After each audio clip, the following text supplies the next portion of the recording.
Welcome to the unboxing. Hey, what's up guys? MKBHD here, and this is the one we've been waiting for. This is the one I told you to skip iPhone 8 for. This is the one that represents the future of Apple smartphones. This is iPhone 10.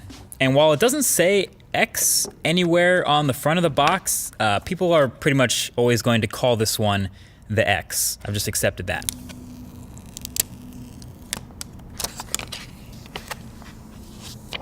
So this is your first look at the unboxing experience, and spoiler, it's pretty much exactly the same as iPhone 8 was, and almost every other iPhone. Headphones, adapters, stickers, it's all in the box, but I guess it's a good thing there's no surprises here. And so you can see right here off the bat, it's a really shiny, chromy, reflective phone. This is the silver one, and you can see how shiny the sides are. The space gray one though is a bit more toned down. And so the only thing that was actually new during the setup of iPhone 10 is now you set up Face ID during first boot instead of the fingerprint Touch ID. But yeah, this is brand new, and it's been a couple weeks since we last saw this phone at that Apple event, so seeing it again for the second time is kind of a reminder of all the things that are new about this thing.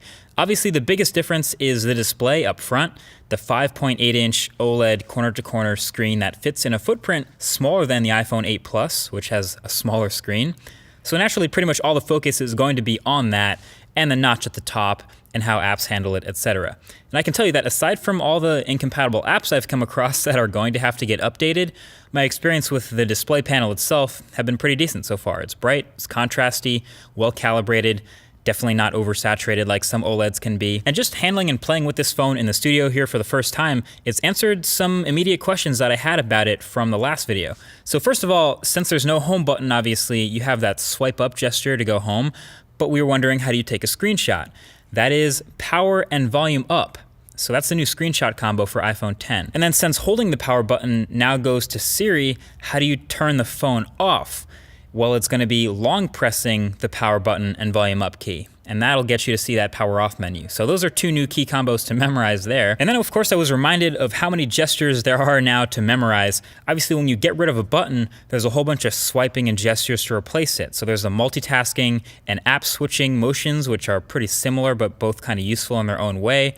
Depending on how you use the phone, really. That's on top of the screenshot and power off combos, plus long holding the power button for Siri and double pressing it for Apple Pay. But basically there's a lot going on, and if you're gonna make a phone that's all screen, obviously you have to be able to do it all without a lot of buttons. Anyway, one of the biggest differences between iPhone 8 and iPhone 10 is the new front-facing camera suite up at the top in that notch. The IR blaster, the depth sensor, etc. And all that enables a couple of new things with this phone. Number one is obviously Face ID. The setup, like you saw, was pretty quick and painless, and it's been working pretty well since then for unlocking my phone. Now, I've only really had this phone for a day like the rest of press, but so far in this time, it's been fine, and it works as advertised as far as being smart and not easily spoofed. You can see the little lock under the time when the phone is locked, and basically instead of placing your fingerprint, the phone will not unlock until you look at the phone like you did during the setup process. And then once you do, it's pretty quick to unlock. You can see the little thing open, and then you can swipe up to open your phone. And sure enough, it doesn't work with a picture of you. It doesn't work when you're looking away. It doesn't work when your eyes are closed. It just basically waits until it sees what it saw during that setup process, and then it's good to go. So no, your girl can't unlock your phone while you're asleep with your eyes closed, for those of you who are wondering that. I do have some further thoughts on this Face ID versus Touch ID though, so stay tuned for that in an upcoming video. And I do want to see if I can fool it with identical twins maybe, just out of curiosity. Anyway, with the new notch, you also get a new front-facing camera complete with selfie portrait mode. Messing around with it, it seems pretty average.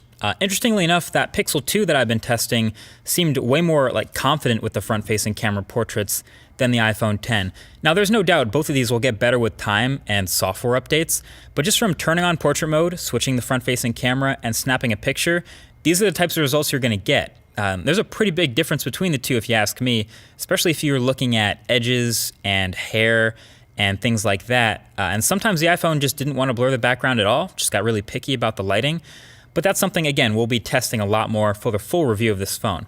Oh yeah, and the new front-facing camera suite will get you animojis. So yeah, you can see in these animojis, the physics of things moving around is actually pretty on point.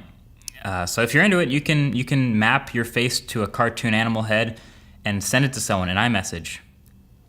But you still can't edit tweets though. So overall, there's a lot to test with the iPhone X now that I have it in my hands finally. As a matter of fact, definitely leave your thoughts right below that like button with things you want to see in the full review. Most likely things like battery life, camera quality, app performance, all that good stuff. But don't let me miss anything. But until then, definitely get subscribed for the upcoming videos on the channel. Thanks for watching, and I'll talk to you guys in the next one. Peace.